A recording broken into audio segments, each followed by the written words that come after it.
Sampai orang-orang bilang, wah ini GMTD bohong nih. Nggak mungkin orang mau beli di di Pak Eka, atau ngambil di saya. Dan tentunya pembeli-pembeli kita sebelumnya harusnya happy gitu. Developer besar saya lihat angka penjualannya itu naik kurang lebih dari tahun lalu 120%.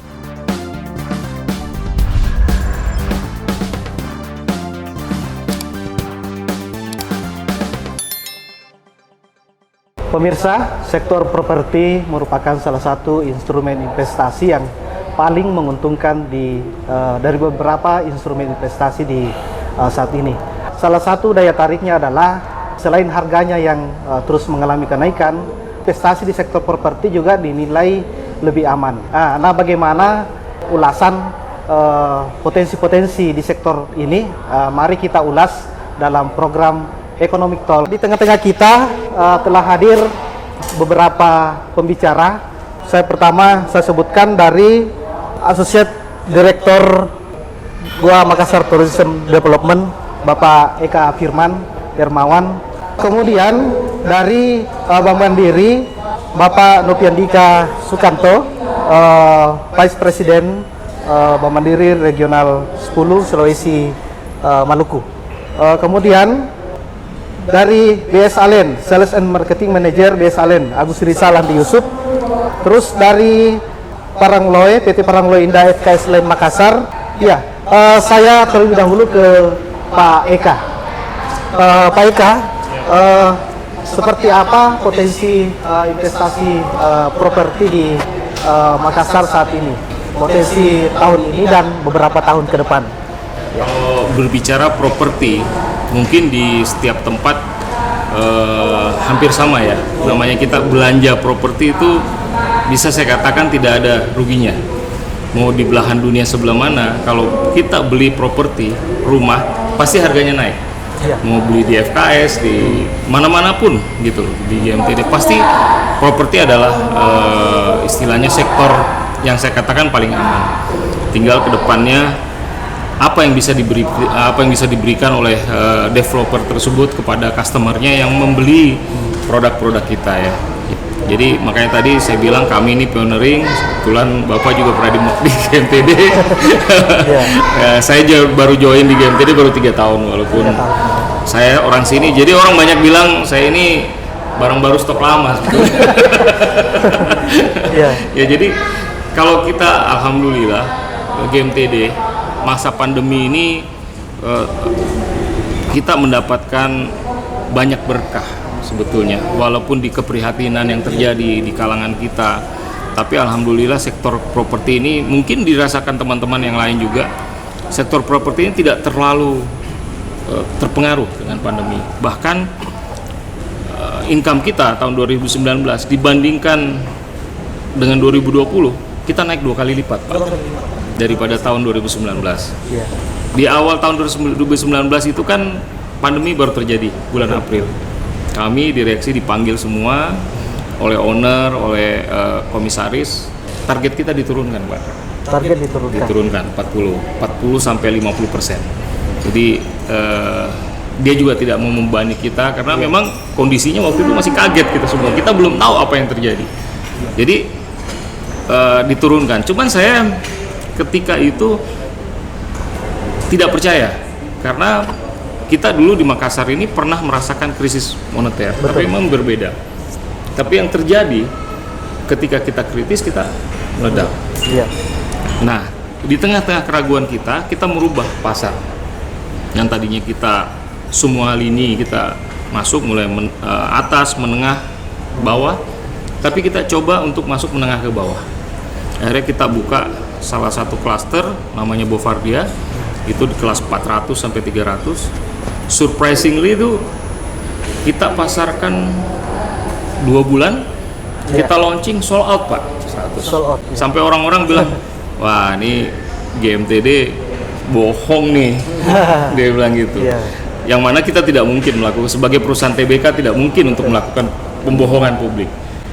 Kalau masyarakat sendiri mengatakan bohong, kita pun tidak percaya yang di dalam. Bener nggak nih? Iya.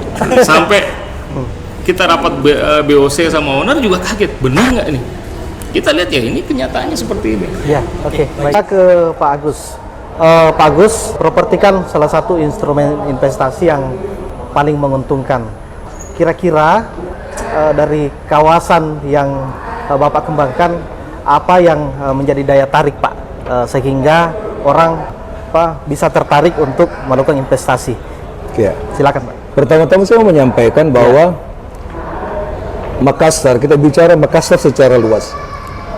Di setiap daerah di Makassar, Makassar Utara, Makassar Timur, Makassar Selatan, itu punya daya tarik masing-masing. Iya, betul. Ya, tidak ada di Makassar satu developer di bagian manapun yang launching tidak sukses. Iya, betul. Semua ada sukses, artinya setiap di daerah-daerah punya market sendiri.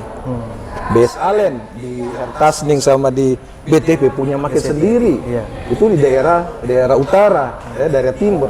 Kalau misalnya GMT di daerah selatan ya punya market sendiri. Iya, betul.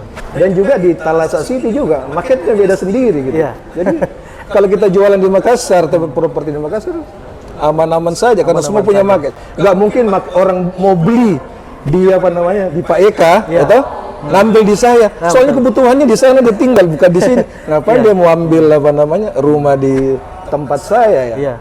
Saya kira secara umum saya bilang menariknya properti di sini ya dari kelasnya Pak. Iya, Satu lagi tadi dari lokasinya.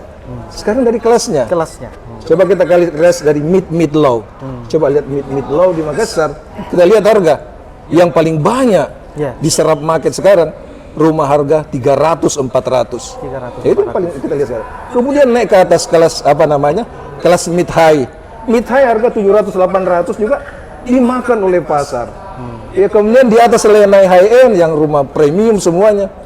Semua dimakan pasar juga. Kayak saya bilang karena dimakan pasar, semua perumahan-perumahan klaster-klaster yang mewah-mewah harga semiliaran, 2 miliaran laku gitu. Laku ya. Itu saya bilang kita lebih melihat dari keseluruhan. Itulah sebenarnya menariknya Makassar. Jadi menariknya Makassar gini. Satu emiten properti tertinggi properti di di Indonesia setelah Jakarta itu Makassar paling tinggi. Ya dengan adanya Covid kemarin dan lain sebagainya, masih sampai saat sekarang masih Makassar di urutan pertama. Urutan pertama. Iya, bayangkan lihat dalam kondisi Covid begini, Pak. Ya, daerah sekitar Jakarta saja udah ampun lumpuh sama sekali. Ya, cuma satu kalau dari Jakarta yang dia menang, di mana ada stasiun kereta api. Oh iya. Ya, di mana stasiun kereta api? Nggak perlu saya beli rumah di daerah di daerah Senayan karena kantor saya di sana. Lebih baik saya ambil di daerah Bekasi, daerah Depok atau daerah Tangerang. Saya tinggal naik kereta api nyampe kok di kantor saya. Orang beli rumah lihat, wah ini dekat mana? Dekat pusat perbelanjaan kah? Pusat pemerintahan kah, pusat kesehatan kah. Tapi setiap macam-macam saya bilang di Makassar Utara, Timur, Selatan, Barat, semua di sini, semua ada fasilitasnya. Kalau saya di sini Royal Spring, sekarang lebih diuntungkan Pak dengan adanya tol di Petarani. Kalau orang mau ke ke bandara, dulu saya janji ke bandara itu 30 menit. Saya coba sendiri, 15 menit saya naik langsung gitu. Itu salah satu juga yang menunjang pertumbuhan properti. Artinya semua properti di Makassar ini bertumbuh ya, dan semua developer punya punya kelebihan masing-masing. Saya kira mungkin begitu. Ada warteg di hotel. Nah, kali ini Swiss Bell Inn Panakukang lagi ngadain Mariki Ngandre. Jadi konsepnya itu seperti warteg atau warung tunjuk-tunjuk loh. Mereka nyediain berbagai macam makanan, dari gorengannya berbagai macam, sayurnya juga berbagai macam, dan harganya mulai dari 10.000.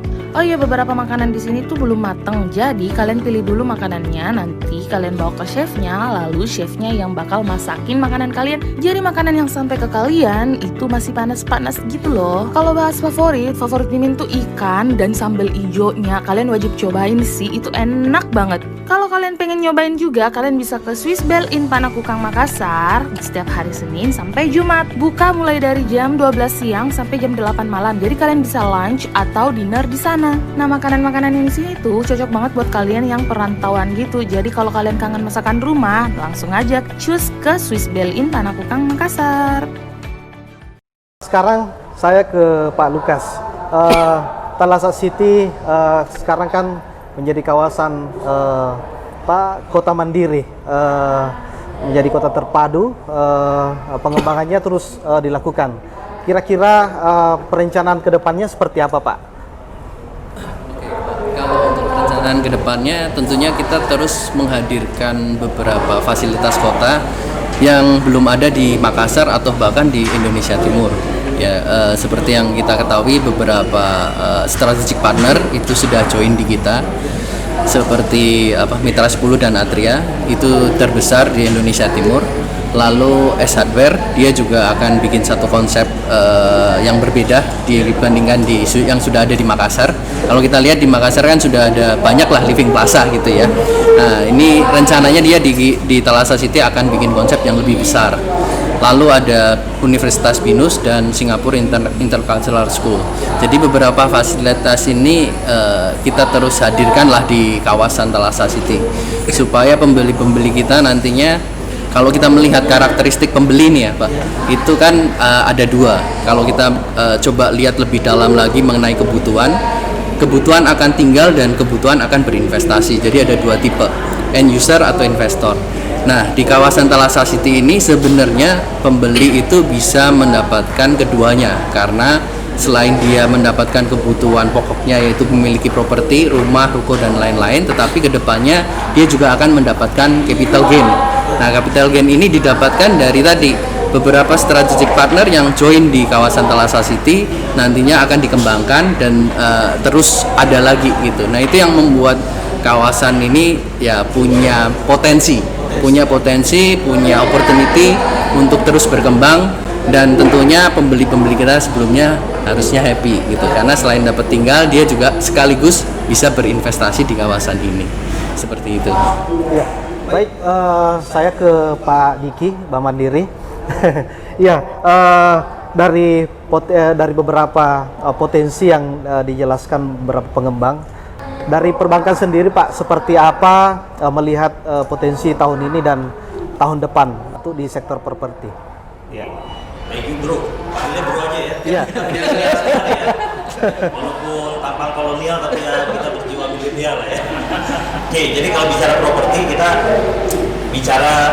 lihat dulu dari demand-nya ya, kebutuhan seperti apa. Kalau kita bicara demand kan biasanya kita bicara backlog gitu ya. Secara nasional mungkin angka backlog kisaran 12,5 juta. Di Sulawesi sendiri, di Sulawesi mungkin angkanya sekitar 500 ribuan kali ya. Dan kenapa angka kebutuhan itu terjadi? Ternyata dari data BPS, angka perkawinan per tahunnya sekarang sekitar 1,8 juta. Nah, setiap keluarga baru kan pasti punya rumah, ya kan? Dan itu menunjukkan demand. Indikator berikutnya lagi terkait dengan properti gitu ya. Bagaimana angka impor besi baja kita, kemudian juga penjualan semen, baik itu curah maupun semen dalam kantong ya. Developer besar, saya lihat angka penjualannya itu naik kurang lebih dari dibanding tahun lalu itu 120%.